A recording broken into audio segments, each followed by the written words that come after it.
power na tugambe kapere era omulaba nti we bali batudde ne Zelensky omulundi ogwasooka banyigirize Zelensky yamubuza Zelensky wali otuse ko Ukraine ntimbiraba ku TV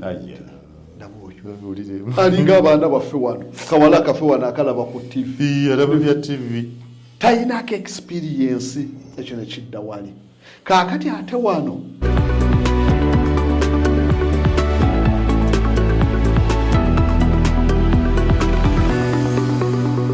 mutamye kubanga ekyokukuba Iran Trump akitya kaakati takyakisobola abawalabu kijja kubeera kizibu nnyo n'okukuba amaato ga Amerika baabalazeko nti basobola okugakuba ati okuddamu Iran olutalo amaanyi gonna yali agesiza amanyi Amerika ejja mukkiriza akozesa atomic bomb Trump mulalu sabo yagenze mu security meeting ku Saturday wadi budde bwakiro bajje no batudde nga basaba kodi eza nuclear balochinge nuclear General Kane ye yaganyi na mugamba sisobola kuwa code vana wano ogende ne bagano muwa code andi code sanjikiri akaseje kale kagala baka wechi pesa kajigi techiba chipesa president wa America bamuwa case bajita football ere mubera kumpi mu meters nga 3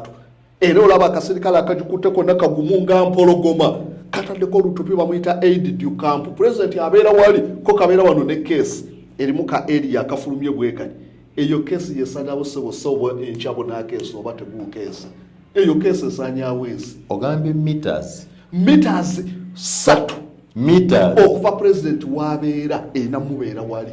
nuclear football case eyo yeri mu codes esobola okuyamba okulaunchinga missile zonna ti president wa America waba ali ku bugenyi ne bagamba America kyedomodde bakubye ekifo kyaffe tetuyinza kwetaasa nga basikayo mulimu bakaita ka biscuit kalinga ATM card biscuit yako kwe kubeera code nakati wonyiga 1028.what and what communication egenda kubuli maato ga America agayina bomu eza nuclear kubuli siro zonna eziri mutaka ezina bomu za nuclear ne babagamba nti alagidde kati ba komanda wali ne basigala kuba buli wali amaterekero gebyo kwa bya nuclear wabeera abakuuma amaterekero babiri mwena mujjane munyiga n'oli nanyiga ne mukiza nti yes one mulochinga so president yanyiga bunyisika biscuit yako code says nisinagira buli wali misa yo za America kakati ze codes yabadde ayagala omusajja kasozi omusajja mulalu ayagala bamukiriza bamukirize akube Iranchi yabadde agamba ati nja kwa toshamwe kakati tashayongeza manyi yayongeza yosizo yabadde agakirwa beko ku Iran ze ndi musomesa kitwalenga bwera nti oyina ATM card yes naye oyino ateko okukiriza okusanga sente nyeziri ateko okukiriza alemye okuwa ATM card buyanga bwe kwa sente zogenda zinywamu mwenge nganyi mpa sente zenti nganyi bagimumye Trump kakati awe wali obuzi yekisajje kyandi kyalo bakiwo kibalule yabadde ayagala abaluleko Irani Nawali kyali agamba nti no Iran agenda kusanyawo civilization ng'ayagala ekyo kubanza nagamba abantu talina busobozi busobola kukozesa missile za bulijjo busobola kola ekyo kyo kiganye ayina kubeera kiremye kiganye waba kozesa missile eza buli kikeeze enja ennene eza tani ziganye oyina kukozesa atomic bomb on the sidelines nasoma akantu ako nakasoma fa bamanyi Olungereza waliwo ekintu kyolanga sicha bulindi tonight an entire civilization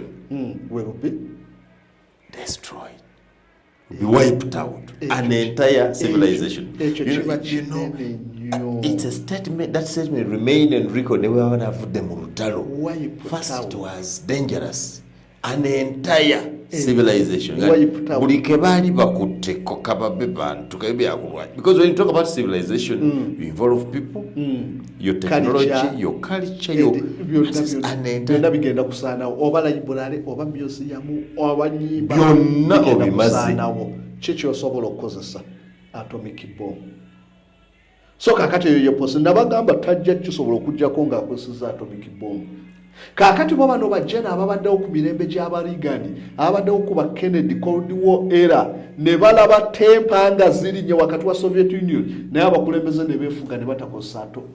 atomic bomb nga Trump ajja abamatiza ku nsonga eyo mbunu n'olutalo teruli supported by all teruli justifiable ziyetero zaabwe zaali olanga kale balaba imminent threat eri America naye mu America ali eri mirembe olutalo lwa Iran terumukwatako obagambe mbu atomic bomb jeno yabuga kyatamanyi nti ka football ako kese eyo ka biscuit kenkugambye akakaliga ka ATM baka update nga kumpi luvanyuma 48 hours kodi ezibadde ne bazikyusa kakali bajeno bazikyusa nze nkiranga pini kodi yange ngendo tuteekamu ATM yakyuse nga bagikyusa kakati bagikyusa kumpi buli 48 hours ani alina obuyinza obugikyusa kaso obugikyusa akulira Joint Chief of Staff mu America nga ogatteko ne Department of Defense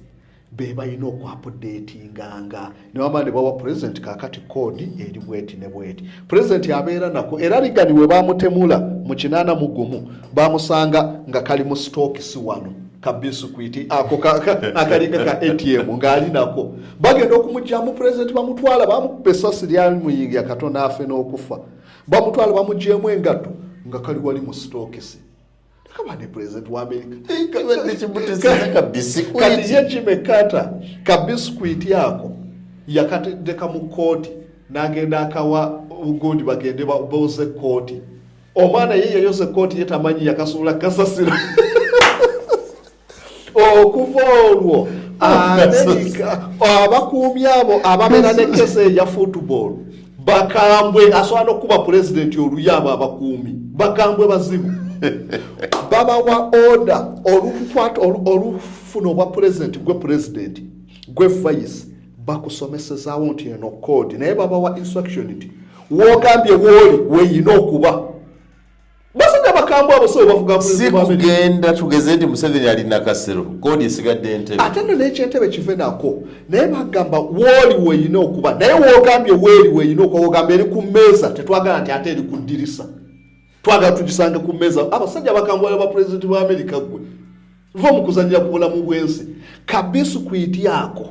okubeera codes wogamba nti no kali mu kooti eya bbulu tetwagala kabe mu ya bbulaaka twagala mu ya bbulu mwekayina okuba wogamba nti wano wekayina okuba tetwagala ate kalabika kali wali ekyo balwanagana ne Jimmy Carter ku ekyo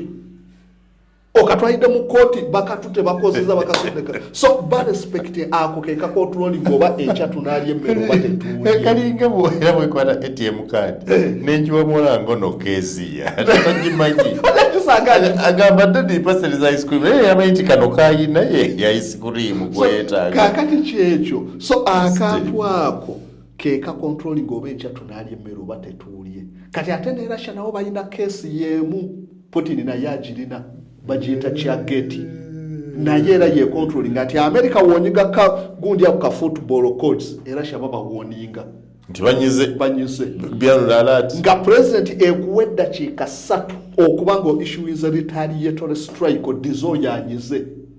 so Putin wali amanya era ebera n'abantu basatu mu America vice president endala esigala mu White House a case era shebera ne Gerasimov nebera ne wa defense nebera nakulira amajje ne Putin so Putin waba tali wakulira amajje asobola okunyiga naye n'alonchinga agamawanga bwegetu bwegalisebo ine tu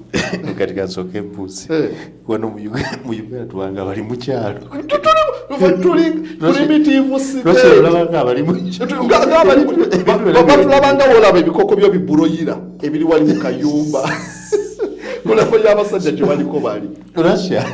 n'America batanga bali bwayise mu mazzi mu ntobazi muri mu byamwe byaki abasajja bali eri balowooleza ensi on the sideline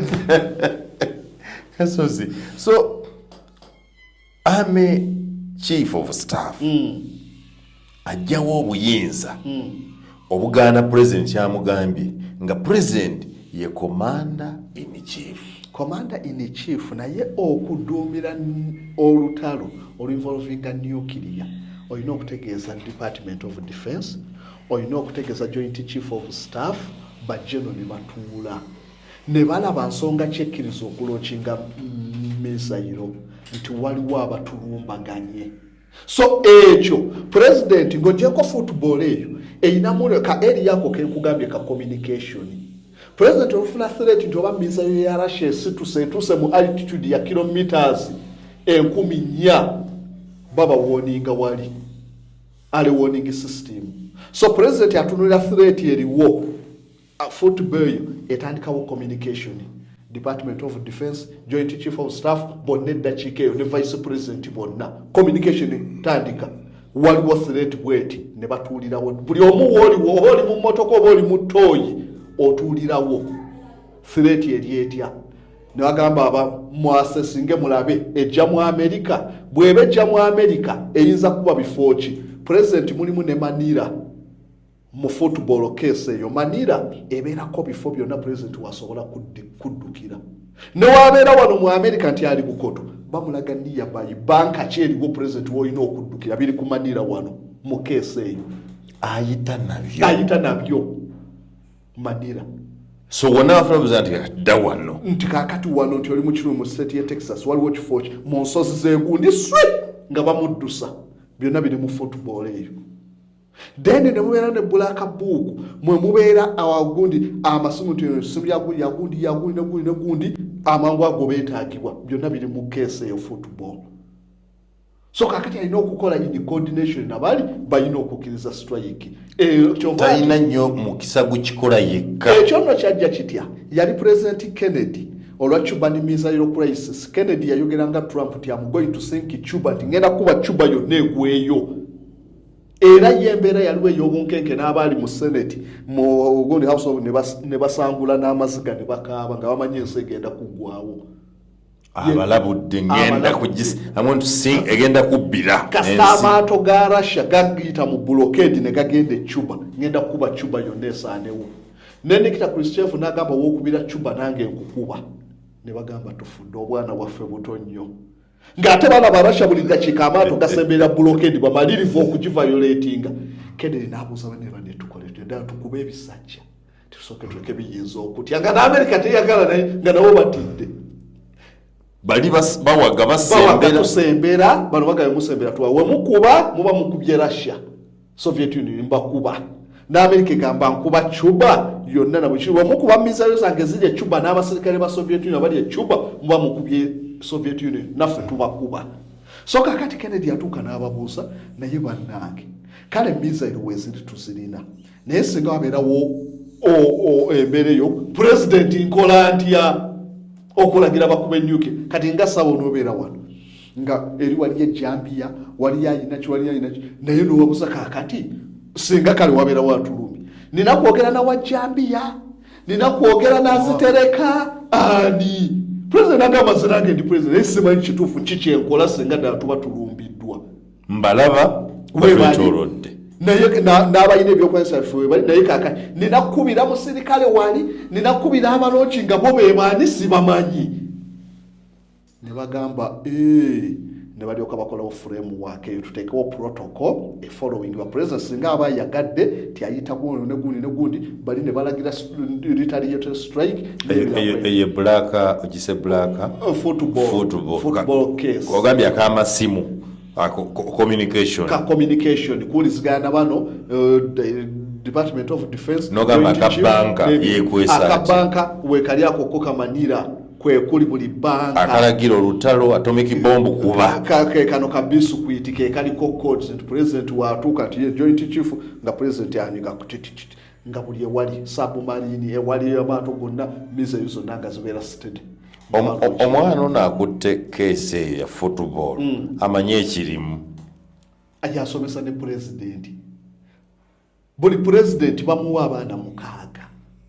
ba aid to kamunti lero ngende Saudi Arabia ngenda na gundi lero ngenda na gundi era abeera ebifaananyi obulaba konange obusajja kamera kati kute kati kona kali straight ng'olukono ogamba lwampologoma kagumu kazibu omusajja obwo bwabulabe tandise okubwetegereza babonyebonye nnyo era woomulaba ng'alinnyo mu Marine Force wano eyo helikopita ye era okalaba emabega wali aid camp wabeere wantuka era waliwo balwanaganirako China n'abakuumi b'e China ayina okubeera kumpi ne president ate abakuumi yali gundi kata yali akyadde wazo enira ye China ne balwanagana mu awo kaakati ate ekirala ekyaleeta obuzibu baali bakyaddeko Russia yali Gorbachev Biden yali Reagan aid camp ali wali Gorbachev n'agenda aleeta emmotoka ye eya Gorbachev alambuzeeko ku Reagan ku faamu ye Reagan olwagira bw'ati n'ayingira bw'ati ne baggalawo aid camp n'asigala nyinyi waali omusajja singa president bamunyigira eyo nga talina football waali obuzibu awo nti tekirina kudda kubeerawo president kuleka ate muntu ono atambula ne football we watya president bamunyigira do they sit in the vehicle same vehicle alina okubeera n'endala wali vehicle era weba helicopter balinnya mwemu babeera mwemu president n'afuluma ne aid camp n'agoberera football case ntono yaleza eri awo ne ezitowandooza kironga ebyuma ebirimu biri mu kironga 18 n'eddiba lyennyini gumu eri ekesi kiro 12 asajja kasiiba nazo so eyo kati Trump kyeyabadde ayagala tino bamuwe codes ko kabiscuit kali yanyige on the sidelines the Kasozi Samuel philosopher ebintu byentalo I've been asking myself ekibuuzo the way you read war you research about it you'll follow kiki ekyakulemesa oba ekyakugana okuyingira amagye amagye ago gosayina kirowoozo saakirowooza nako yadde n'ogayingira saakirowooza nako yadde naye ng'okimanyi nti byonna by'olimu you are too deep into ate n'abamagye era olumu abasinga era banyumirwa show zange bangi era ogenda okugirawo kano gundi nga banyumirwa nnyo ebyentalo era waliwo ali bomba awo kano mulamba yali ali gundi eno erugaze ne wali gundi gyabwe gye basomera n'ampeereza nti Kasozi mpa ku research wa genono owe Vietnam gene yali ataasoma naye akyasinza okubeera generally successful civilian general teyasoma magye n'okusoma yali teyasoma naye yaduumira amagye n'abeera n'achievement ezitagambika nti mbuulirako kulimu so bankonsultinga nange ojja omumpeeko lumu ojja teyasoma so America mu ndowoozayo mu ndaba ye ey'ebintu blockade ya America teyina kyetegeeza blockade erina kyetegeeza enyiza Irani ekinyigiddira kuba kumpi buli lunaku miliyoni dollars nga$500 bazifiirwa Irani nga$500 bazifiirwa ku bintu bye baliyisizaawo naye obuzibu Irani be bantu ababadde mu sanctions ebbanga bagumidde okubonaabona so eno blockade tesobola kubakkakkanya obakubye bomu ne bagaana okuwaayo nuclear waabwe n'okukkirizawo ndaga kaakati ate ng'oteeze buteezi bali eri beeyagala bazaala n'abaana bali mu mirembe osobera ekyo kyekigendo baweesaayo ebiri baali beetegeka dda balina amakubo ennyanja esinza okubeesawo Iran ti Caspian Sea Caspian Sea ye inland water body esinga obunene singa Victoria yaffe emirundi ng'ebiri Caspian Sea naye sheyaringibwako amawanga 5 gokka Turkmenistan, Iran, Russia, Azerbaijan n'abalala kaakati teriyo yadde lyato lya NATO yadde lyato lya Amerika yadde musirikale wa Amerika ku nnyanja eyo kati era si kyankutuukayo omanya amawanga g'oyitamu kiringa wonogamba nti no ennyanja eri mu Central African Republic ng'olina kuyita olyoka ogituukeko kaakati Amerika tetuuka kaakati Iran we wali obulamu bwayo bwonna kate bano boyagala okuyitamu tebakwagala banywanyi booli yes ate ne mateeka ge basayininga bonna nga 5 tebakkirizaako maato g'amawanga malala Kaakati awo wewali obulamu bwa Iran byonna byemumulemesa wali Russia bo bafu era ceasefire we bagirangira n'abyeko ndooza ttani zabadde nga 20 ez'eŋŋaano gye baweereza e Russia ye waite ebyokulwanyisa byonna misairo zonna eziganya Amerika n'ebirala byonna biyitaawo ne bawa Iran. Kaakati blockade eno kyekigiremesa nti osibye wano naye eri basigala bakyakola ki obusuubuzi bugenda mu maaso yadde nga bubeera ne impact naye basigala tebasobola kufa obulamu busigala bugenda mu maaso. So yo Iran mu kulemera kukusiba Strait of Hormuz efuna ki? Iran kyeyagala eyagala kukkirizisa Amerika babeere ne right okusolooza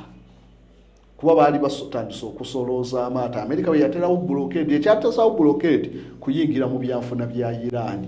yali esolooza buli bbala lero nga basoloozaako $2. Amaato agamu ago ga tanka amanene yali $1 tanka ennene ezo zibeerako $2 million eza dola million 2 eza bbala lero zizitika. So bw'oba osolozaako $1 million $2 buli lyato olunaku amaato agawera 1,800 sente mmeka ezo. So Iran ebadde ekola sente Amerika ne tetujja kukiza katugalemese naffe tuteekewo tulemese Iran okusoloza kati Iran ga nina okugasoloza nange sijja kujjawo katubeerewo ba myaka emeka naye eri kyaffectinga ba Saudi Arabia na Amerika kuba kampuni olanga Uramuko kitegeeza eziti America Arab Oil Company shares singa za America Uramuko tekyatunda kata tekyatunda bandi bona ekitegeeza kiba kinyiga America kuba be bateekayo serikali ne Iran egamba nammwe kibanyiga kebeere mu blockade na America ga nawe tojja kukola $2 million ku buli lyato zobadde ocharging naffe katukiteekako katusibe n'emyalo gyo byotunda Iran egamuba musibe ffe twamanyiira kati bali ku kolido zaabwe kuba Iran esharinga border kilometers nga 1,600 se sharinga n'amawanga amalala Pakistan Afghanistan erina border crossing esukka mu 3.9 ngeyo yonna wayita waliwo olwerwe ezazimbibwa China ku kye bayita Belt and Road Initiative. China ezimbye enguudo ezitagambika on the sidelines. Kasozi Samuel philosopher tugendya akasajja kano ke baakuba Khamenei ke kateekateeka eggwanga bwe kati kubanga ebintu bye twogerako biraga omukulembeze eyalengerera ewala n'ateekateeka ensi mu ngeri ey'enjawulo kuba we twogerera kati singa Iran badde ensi za Africa singa abatondoka enjala tobamanyi muwendo. Kaakati ekyo kyekyenjawulo nti Africa tulina pulente abantu bwe mubeera mu pulente oba abundance musiruwala nga buli kimu weekiri. Wani Uganda omwana akeekya n'akasuka ekiti ky'amawogo wali nadda oluvannyuma lw'emyezi 6 n'asima amawogo kati olevo y'okusiruwala nnene gye tulimu. Uganda ekintu ekyanyumira omusirikale yanyumiza ADF lwe baayokera Kichwamba awo Fort Portal abantu badduka ku silopusi za lw'enzooli awo ne baleka enkoko ne baleka biki naye mbona abasirikale badangayo mu maka ag'enjawulo oluvannyuma lw'emyezi nga 6 ng'oli yaleka enkoko zaali nnya kakati ziri 300 zazaala tewali azirunda naye nga ekyenjawulo ekintu era nga enkoko zayiga nazo ziringa nkofu ebuka okuva wano negwa Kaleerwe galazo ziti abantu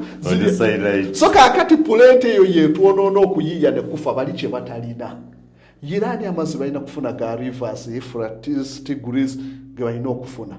bw'oba temugafunye mulina kusima gammwe. Iran ensozi z'abafuukira ekizibu eno Alborz Mountains eno Zagros Mountains mulina okufuna engeri eddungu lyabafuukira kaakati okuyiiya kungi nnyo ffe ne waffe tetulina kuyiiya covid abeerawo ne tulya ne tunywa omwaka ne guggwa. Mukama nnyambye Kasozi myaka gino gye mbadde ku nsi naakafuna abantu babiri ab'enjawulo. Nafuna mukwano gwange okuva mu Egypt Misiri abeera naye wala ennaku 7 bwe yatuuka n'aŋŋamba amanye ebibuga bitambuddemu naye awulira bwe banyumya ebyalo byaffe ng'ayagala kulaba ku kye bayita ekyalo ne mutwala ne tuli akalo neewuunya Omumisiri yali Omuegypt yali akalo ne tulya ebyennyanja fish nga bimanyi bulungi naabwe ate waffe obugege beera bwe buti butono babuyita mwana kake waffe tebawulira mwana kyannyanja bamuyita mwana kake buli mwana abeera n'akennyanja ke ne tubulya naye n'abunyumirwa nnyo bw'obuddugavu tumala okubulya tuleseewo emmere gye tuleseewo awo ala abasoloza ne bayimuyiwa ku sowaani bayuwayo emmere bino olese olidde ettooke omwana yabusoloza bonna nga bwebaziwa ku sowaani awewali nightmare y'omusajja yatya kuyomba bwa yali ku bugenyi yagamba tekikulika ekive mmere ki nemuga nedde emmere gye tulese omuntu alidde eno gyaleseeko agikuttekuttemu ebambi nti ate bwagikwata engalo zize ngalo ku ngalo temuyina ngeri ezola kuddamu girongoosa ng'alagira nti ekyokusuulayo emmere wadde olesekakumuka olaba mwali kyerya omugaati newe gugira nti guno ogwonoonese gavumenti era mugukuŋŋaanya ne baguzaayo ne baddamu ne bagupurify nga ne baddamu ne bakola era eŋŋaano mu mugaati ogwo ne baddamu ne oyo kyebasuula maama yaŋŋananga nti mbagamba wano bulijjo mbagamba wano bulijjo kirungi omuntu okusuula emmere kusuula amawokirabye yazimbira okwonyera mbagamba bulijjo nga nti oke ekyo nenkiyiga era bwe bampa emmere nze gyo neetegereze sireka mmere ku sowaani bwe mba siigimaleewo nkugamba naakagiraba kendeeza wano bwe nga nti yongerako n'okugimalawo ndaba abantu ku mikolo bangi ne basaba n'atuuma entuumo y'emmere n'alyako akwota nga takyagenda so kati pulente yeetwonoona mba ndi awo mukwano gwange bali ejjusa Steven yanyumiza yali mu Australia banga yaŋŋamba mu Australia ekintu kye basinga okuwa ekitiibwa mazzi ddala kuba omanye eddungu eriri mu the Simpson Desert says to the extent nti n'omusulo guno gwe tukunkumula bakulagira gulembeke KCCA yeeri mufo ekyokusoloza kasasiro esoloza musulo gwavudde mu nnyumba ya kasozi ne baguzaayo ne bapurifyinga ne gafuuka mazzi ne muddamu ne muganya bino ebyokukwata olupiira n'ofuuyira emmotoka mb'oyoza mmotoka amazzi ago ne gagenda nga tumanyi gye galaga. You just can't survive. So when we say Africa, Uganda is wasteful, tulina plenty ayaguli nti eri abantu abeegomba atuzzi amazzi nga bagayita tuzzi kati olabawo ba Saudi Arabia ggwanga ddene liri mu Uganda kumpi nga 10 naye temuli yadde omuggo ogumu oguyitamu temuli yadde ennyanja Saudi Arabian Peninsula yonna temuli mujja kuwooza luzzi temuli luzzi obuzi mulimuko oasis obwo obutonotono enkuba weetonya naye nga tebusobola kusa naye temuli yadde akagga nga olaba kaseziwa oba kakafu akayita mu Arabian so gino emyala gyaffe egidduka bwayise gye nakivuba egyo nakivuba bwe bityo bagunoonya tebagulina yadde emawanga so pulete yatondola bali bayiiya nnyo singaffe olw'embeera gye bali kuba tebalina yes. On the sidelines tutambudde Kasozi Samuel philosopher atunuza mu lutalo lwa Iran njagala tugeraageranye ng'abali mu Russia osobola okugamba nti ogenda mu kubona bagenda tukakasajja kabaliza kageetu katugeraageranye luggwerawa olutalo luno okuggwa lujja kugwa America ejja kuluvaako naye nga bajja kubageininga bonna mujja kuyingiramu amawanga amalala babageininga Iran ekakkanyeeko nayo America ebeereko achievement zeefunakokko eve mu lutalo if not basobola n'okukozesa ssente America basobola okukuta ne babawa ssente eno indirectly ne bakkiriza terms ezimu agaka kisoboka yes kisoboka olwo baziwa ggwanga baziwa bantu baziwa ggwanga Iran twabanga ku gundi si gwe gusoose hostage scandal Iranian revolution bawamba embassy abaana abalenzi aba university naba bawamba embassy ya America ne bawambiramu ba ambassador n'aba chief family yaabwe n'abalabo n'ababeera ku embassy America neyagala banunule ne bigaala ku mulembe gwa Jimmy Carter. Jimmy Carter kyeyakola kinga akalulu kasembedde ba hostage olemye okubajjayo nga tasobola kukwata mu kalulu yadde. Jimmy Carter yaddira ssente n'ebyokulwanyisa n'abiwa Iran ne bateesa ne baba wa hostage ne bagiyita Iran hostage scandal. America yawaayo ssente ne baba wa hostage n'asikowalinga nga naye era akalulu kaamukuba. So America babikola basobola okugamba nti ekiba kigaanyi tugezaako kino. Trump addasobola kwagwa omulala kukwongerayo kati ceasefire njongedde ennaku Iran tennasaba gw'oyongerayo paka ddi.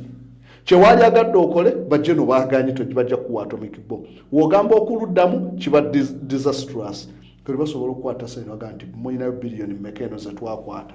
kasooke tubaweeko zino kale mukkirize kino na kino na kino na kino kirizeeke. Kyebayinza okuba batesakuze nti we twabasaako envumbo emwalinayo bwekiti. Envumbo bawamba ssente nnyingi nnyo eza Iran. Kati ebbanga lino yonna ziwadde zikola amagoba kola ki byonna bazirina eyo. Kakali basobola nti kale katubasooka tusindike tundutundu bweriti mukkirize kino na kino na kino ne bava mu lutalo. Kuba Iran nti bwe tuva omu ku terms mulina okutuwa ssente okuddamu okuzimba. Era ndalabye ne Trump ng'agamba ayinza okukakamanga ga Buwalabu ku compensation Iran gye yagala nago ga contributing. So ekyo bajja kikkaanyaako ekya ssente bajja kukikkaanyaako. Naye kaakati obuzibu Trump ekitiibwa kye kifa ayagala akwata atisi ku uranium oli kilo 8 azikwateko America ezirabeko atisi afuniremu awo. Iran egamba tetuzikuwa akirika tuziwe Russia. Kilo sizitegedde kilo za uranium zinyumize. Uranium we baakolera endagaano ya Jack Power Joint Comprehensive Plan of Action ku mulembe gwa Obama amawanga aga G5+ agatula ku Security Council America, Bufaransa, Bungereza, China, Russia ne Germany ne European Union baatula ne bakola endagaano yali ndowooza Austria Vienna ne baforcinga Iran okukkiriza terms ez'okulimitinga okwenrichinga uranium. Nga kye bataagala Iran ku developing a nuclear weapon ne batuule Vienna ne bateekawo conditions enkakali Iran nezikkiriza nga mwalimu mulina okulimitinga okwenrichinga uranium. Okwenrichinga uranium kuba kumuddira n'ososolamu n'osigaza uranium yokka pure. Uranium nanjo kyabugagga mineral, yes. Era njazo ez'enjawulo nano tuziyina Congo gye baziyina kaakati okumukola muyinza okuleetanga tani eyagayinja ne mujjamu gulamu 2 eza uranium mu tani. Kaakati uranium gwe balina okulaba nti ofuna katugeze nga bw'onosogola omubisi n'ojjamu kali konko ye enriched uranium. Ffe twakulira mu mwenge ye mandule. Okanywako n'amaziga ne gajja. Osazo ekibine kaako omuliro. Kaakati kyekyo nti oyo yakola ebyokulwanyisa alina kubeera ng'ali enriched ku 90%. Iran amulina. Iran bagwayina ali ku 60%. Nti abulako katono bongero mu purifying. Agende ku 90. Atuuke ku 90. Kaakati kyabatisa ne bagamba katukole endagaano ne bagamba Iran nti by 2015 nti uranium yenna gw'olina ali enriched. Iran negamba katumuwe Russia. Ne bamuwa Russia, bamuwa Russia ngegenda kukola ki nti abadde ali enriched ku 30% tulina omuddilutinga ddeyo ku 10%. Emandule ebadde konkoyo tugenda giyiwamu amazzi ereme kuba tugiddize Iran nga musobola okugikozesa mu bintu ebirala. Yes, kiri ekyokukwesa ebyokulwanyisa. Kaakati mu 2015 Iran uranium gwe yalina yamuwa Russia ne muddilutinga n'emuzze Iran ne bamukozesa mu nuclear reactor ez'amasannyalaze. Kayina ku luno Iran yagambye wekiba kyekyo kale okukkiriza America muleete ssente zange mukole buli kimu kamuwe Russia ddemu. Trump yaganye so nga luli bakikkiriza singa yakkiriza ekyo byali badde biteredde ebisinga. Ne Trump ayagala amukwateko amuzeemu mu America alaga amaanyi nti mulina Iran kyeyaganye. Ng'olwo amutwala mukosa kumudilutinga amuzze oba atwala kuwa America. Amutwale mu America. Bagenti era kale twafunayo uranium kiro mmeka? 8 eyatutwala ezo kiro 8 sobola okukola bomu nga 12 eza nuclear nga bongedde purifying. So kaakati ekyo kyekireese obusi. Kaakati bayinza okumayiza ne bakkaanya ayinza okukkiriza Iran eyinza ekya Russia bayinza okukikkiriza ne bagamba kale katuziweeyo kiro 8 muze ssente zaffe. Strait of Hormuz bayinza okukkanya n'Amerika negamba naye esoloozeeko kuba Iran kyeyagala yo ne Oman basolooze kubanga mu Suez Canal Egypt efuna, Panama Canal basolooza, odde wano ku gundi Gallipoli ettake okuyingira ogenda ku Black Sea ttake esolooza. Iran egamba naffe tulina okusolooza era ekyo tejja kusimbulawo kigere. America ani abadde asolooza? Tewabadde kusolooza gonna gayitirawo bwereere kati wa Oman na Iran. Kati lwaki America eyagala naye esoloozeewo? Teyagala Iran efune sente ziri mu Iran tejja bakolako sente. Yali asazeewo mbuno Iran ebakkirize n'Amerika nabo nga basolooze bonna. Iran neegaana so kati baliraikire bayinza okukkaanyaawo ka percentage n'Amerika neefunamu. Nga lwaki efuna? Lwaki tumanyi jjuubu lya Amerika kya bugagga kya Iran kiri mu territory kuba Katonda we yagiteeka. Oli ali wala naye ayagala ke basolooza wa naye aliyeko. Iran kyetekiza kakati byebyo bire sente sigala naye nga binagenomaliza Amerika ejja kusimbula ekigere ekize kuba tekyayagala kubeera mu lutalo luno. Iran ejja kufunamu bingi okusinza ku njogera ya Trump. Mbawadde kuba lujuzi yatugamba nti ceasefire bwegwako tewali kubenanya tewali kulowooza kulala tusimbula tuddamu. Tebasimbudde yalaga nti balinaga nti nyongezaayo paka nga basayininze. Nakyera ekitajja kusoboka. Obusajja buyinza obutasayininga. Tebajja kusayininga ekyo bakulimba ke bamaze okukubako Amerika ne bajja ati ndo tugyesobolera tulina osobola bamatiza kusayininga bibanyigiriza n'endagaano eri gye nkugambye eya Jack Power gye basayininga 2015. Trump we yavaamu 2018 agamba endagaano eyo ngigaanyi. Iran mu House of Assembly Parliament ya Iran erimu bamemba 207 bakwata endagaano ne bagyokera mu Parliament yawo.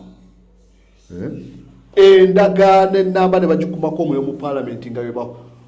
banyumiddwa nnyo baakoowa ekiragaano ekyo bakikoowadde kakati bagambye nti onooba sayiningisa ebifo ebyo ojja kubatta. Ziyinza okuddamu okunywa nezivuga kiyinza okuba ekizibu kuba kijja kuba ddedire kuba Trump yagambye nti agenda kukuba energy sectors gundi zonna. Iran erina power stations 98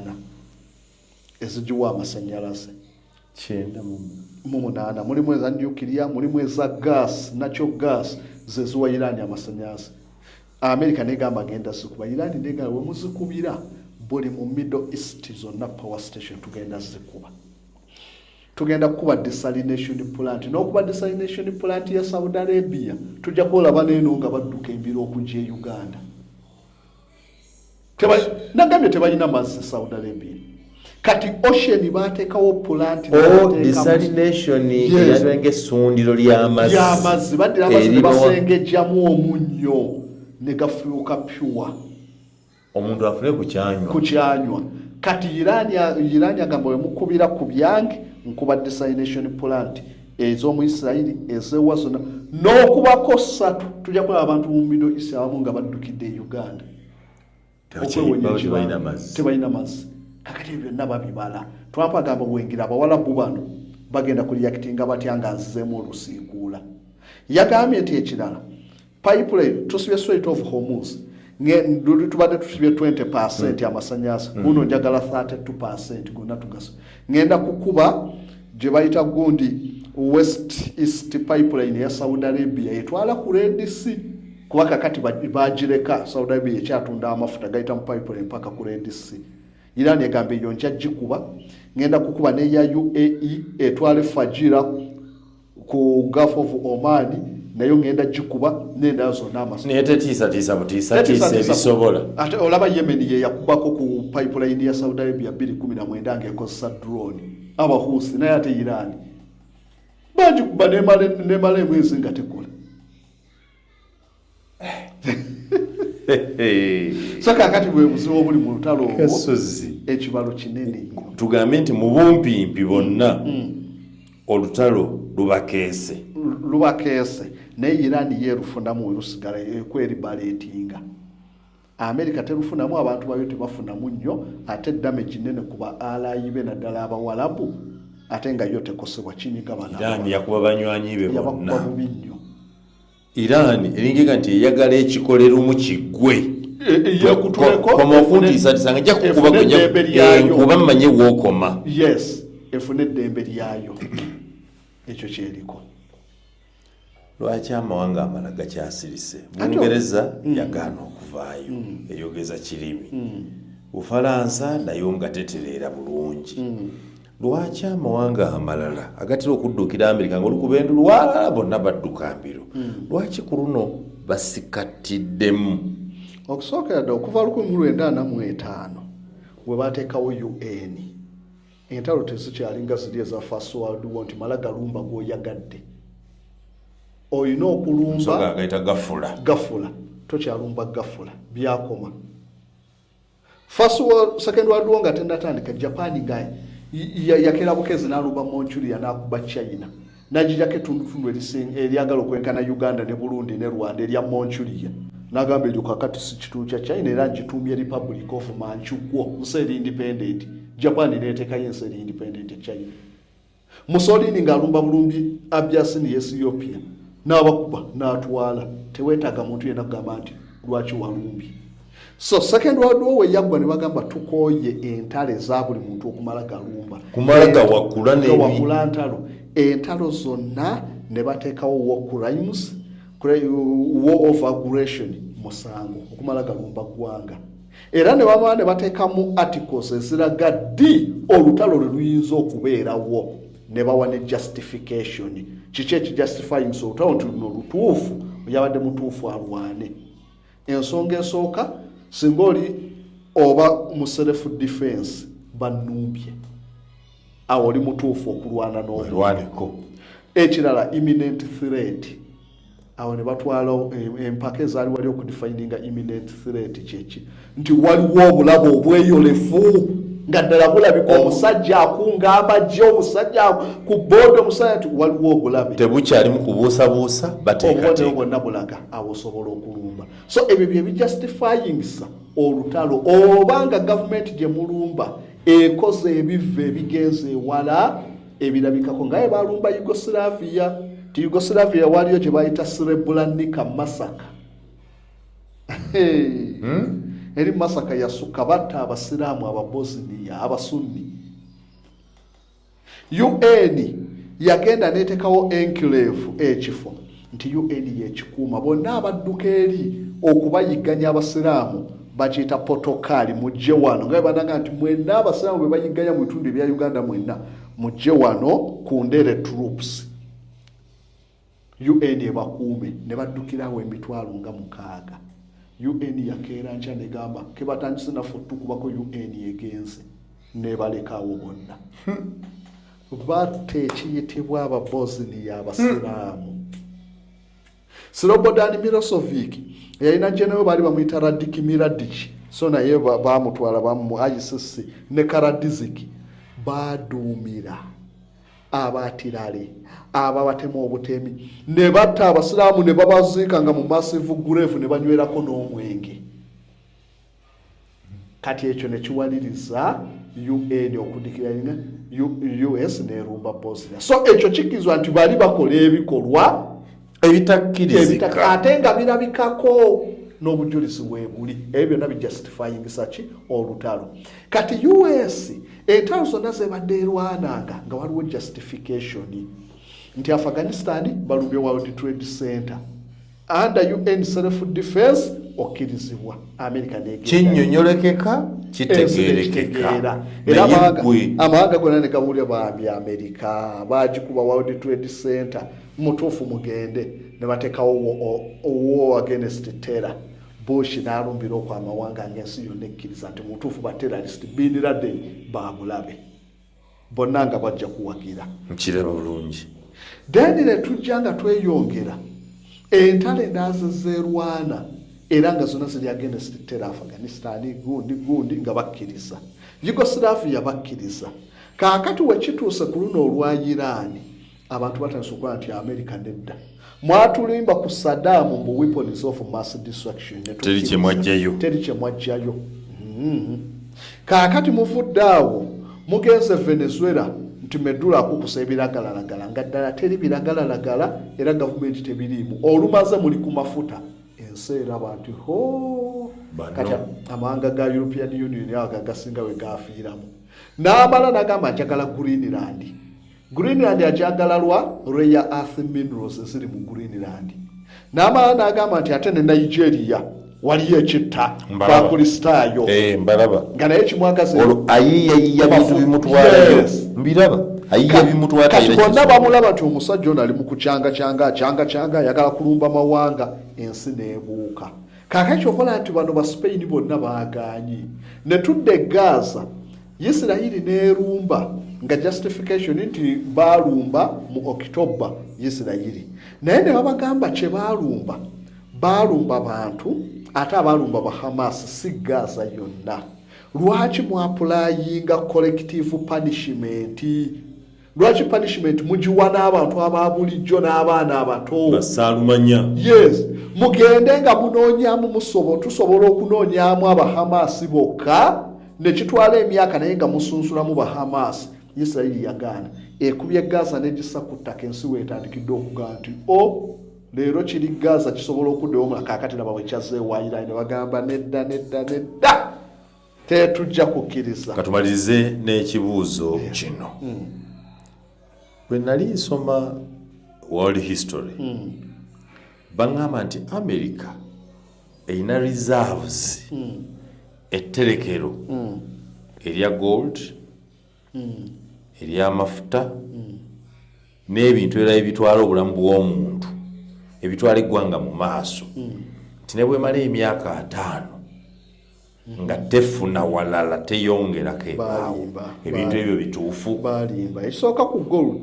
America yesinza gold reserves naye wetwogera China abadde kyagikola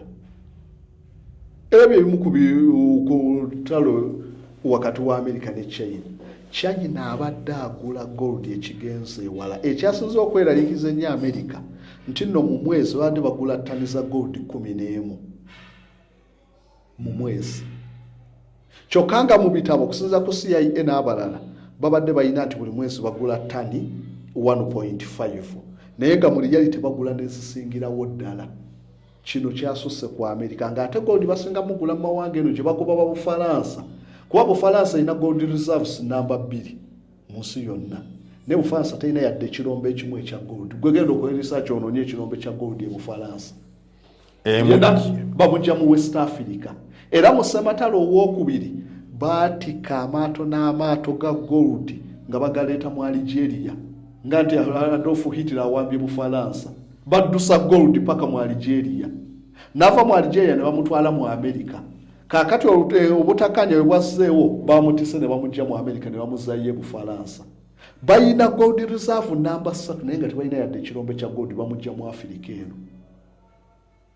kaakati China amawanga gonna agagoba Bufalansa agagoba China yebadde egula gold nga China kyeyagala kukuba dola ekyagireetera okukola baatula Bretton and Wood mu America ne bagamba nti amawanga tegakyayina gold we tunagamba nti esente z'eggwanga tuzivaluing according to gold amawanga tegagenda funa sente so ne bagamba tuve ku gold reserve today ku foreign exchange reserve nti gold reserve baatulyanga Uganda mwina gold yenkanaki nti wa billioni 4 ze sente zetulina okuprintinga eza Uganda ezenkana billioni 4 eza dola gold naye amawanga gaatuukanga tegakyafuna gold ekitegeeza temujja printinga sente olw'okuba temuyina gold kale ne bagamba tudde ku foreign reserve ne baddira nti waliwo kye bayita foreign exchange rate exchange rate ezideterminingibwa waliwo gundi nyingi nnyo okudetermininga nti dola ya sente wesinewe waliwo kye bayita pegged exchange rate nabairawo floating exchange rate nabairawo managed oba mixed exchange rate eyo nawa managing exchange rate nti dola ya America egula eza Uganda 13,600 ekyo kiri pegged so kakati bapeginga sente z'amawanga amalala zonna ng'okudetermininga value yaazo basinziira ku dola bakikolera Brenton and Wood America netufugira tuvudde ku gold tuli bandi batunira gold goina kati batunira dollar mekeza America zolina olabe batufuga bo badde okukuba papula ne bajja ne baweereza ne Museveni bwaba weyadde ayogera ebyenfuna by'eggwanga akozesa nti $500 billion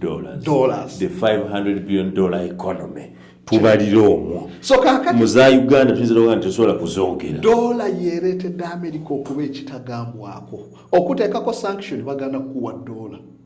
ng'eggwanga liweddewo kyekikuba bayiraani kakati amawanga kwe kulaba gaagala kudda ku ex-good endala kiki ekigana pawundi y'omungereza okula ekigana pawundi y'omungereza okula kuba eremeredde okugyawo dola naye nga yaliwo ddako ate erina omuzinzi munene ekyaleetera pawundi obutakula nti America olwasematalo owokubiri America yamaliriza nga yey'amaanyi America yatandika okuwola amawanga ago gayavuwala nnyo kati okugeza nga Germany ebibuga bidresidenti byonna byakubwa ku ttaka Paris yenna ali ku ttaka America yabawanga okuzzawo yabawanga dola nga nammwe okusasula mulina kuddiza mu dola mu Marshall Aid Plan ne Truman Doctrine amawanga gonna ga Asia gonna dola era America mu kubanja okuzza dola ne interest muddiza mu dola so dola nebeera nga buli omu andimandinga dola tulina osasula amabanja ga America twetaaga dola si pawundi ne mugeza yagasasa amanga ga America ekyusa pawundi mu dola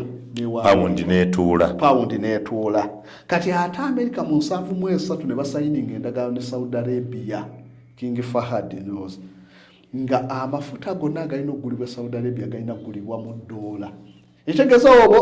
ovudde Uganda onakukyusa Uganda mu dola n'ogula amafuta Saudi Arabia kati awo nawo neeyongera neefuga ensi kyovola amafuta gonna dola awo dola neewamba so reserves ez'emyaka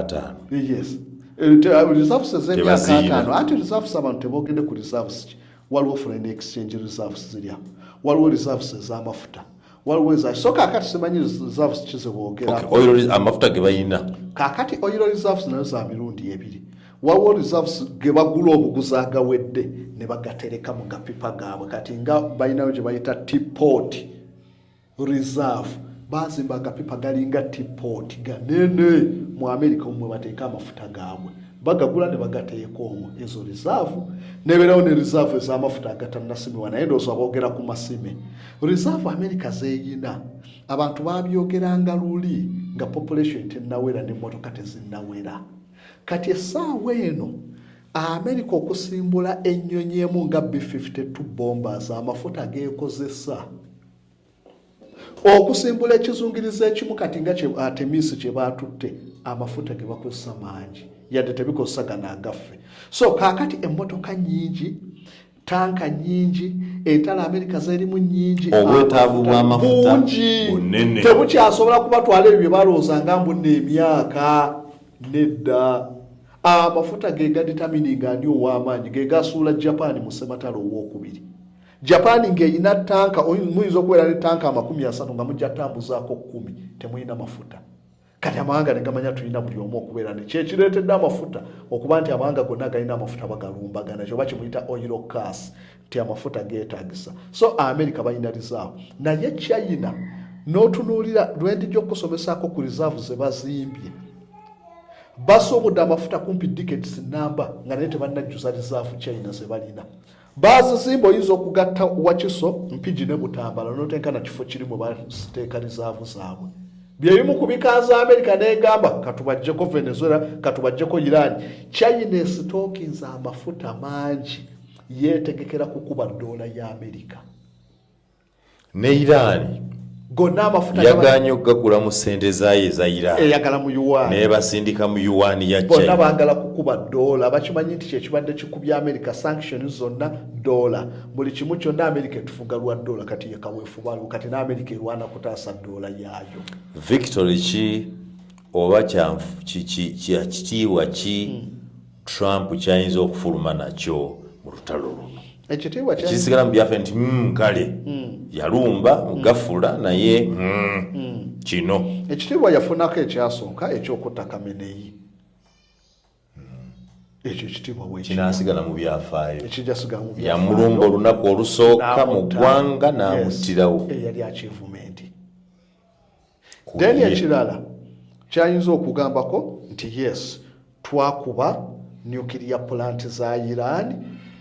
ne tuzizaayo kale ebbanga bajja kuddamu kuzimba buzimbi bakubayo bakuba zinantaasa ate luli olwasooka mu June jukira yasindika zi bit to spirit ne zijja zikuba bakuba ne ku luno bazzeemu ne bazikuba nnyo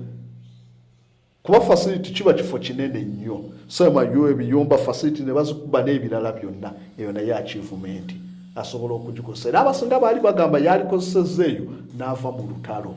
naye ya undermining Iran nalooza bakyasobola okukola ya achievements endala nnyingi nga regime ekyuke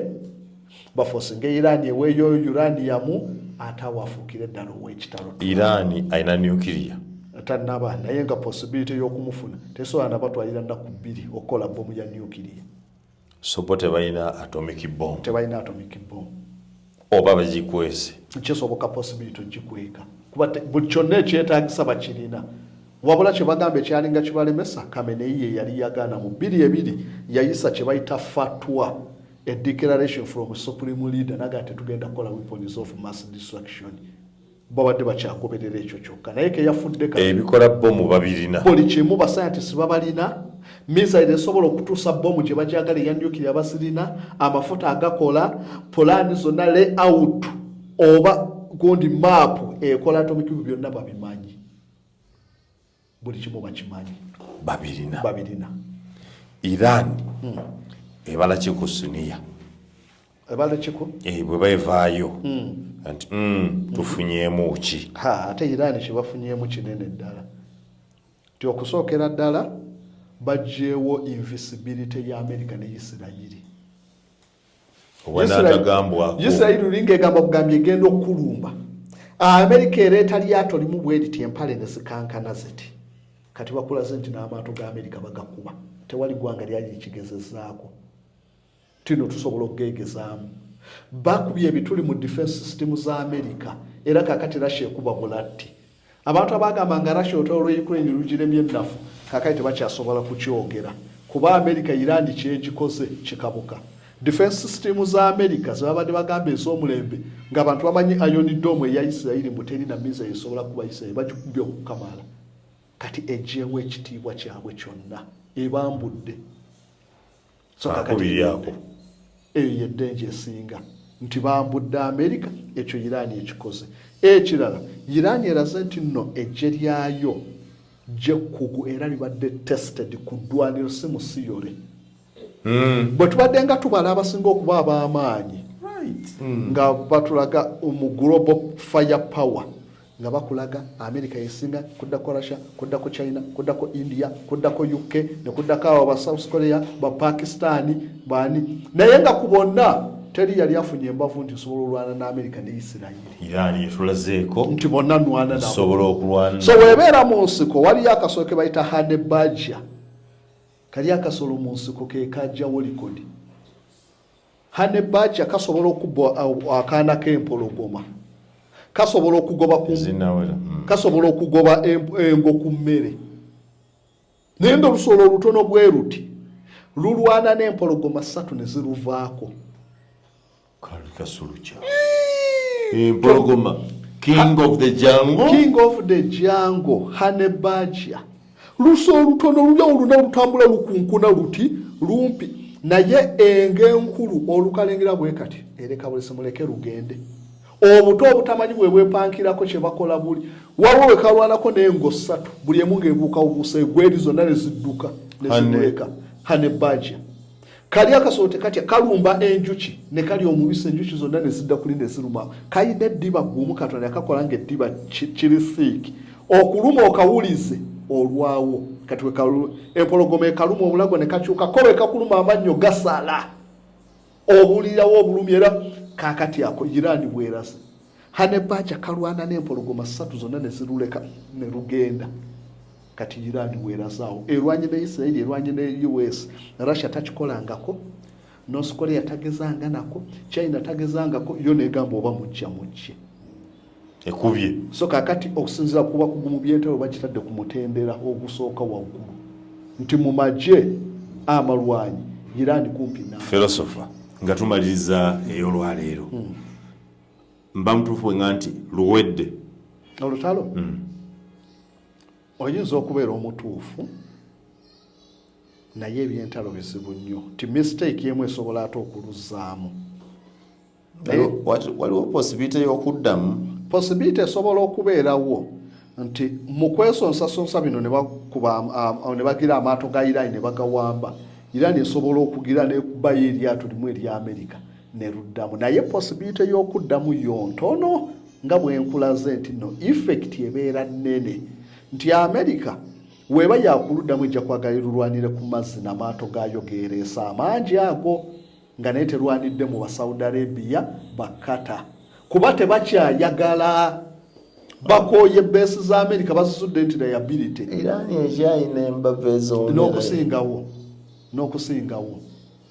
wangambye nga tutandika nti kasita oyingirire nnyo ebyentalo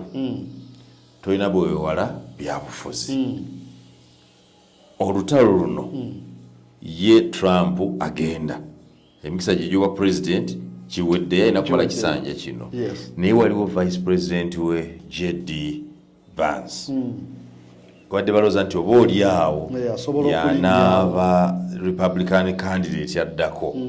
emikisa gye gikyaliwo ate gya Vance mizibu nnyo chances ntono ddala kuba okusookera ddala n'okumufuula vice president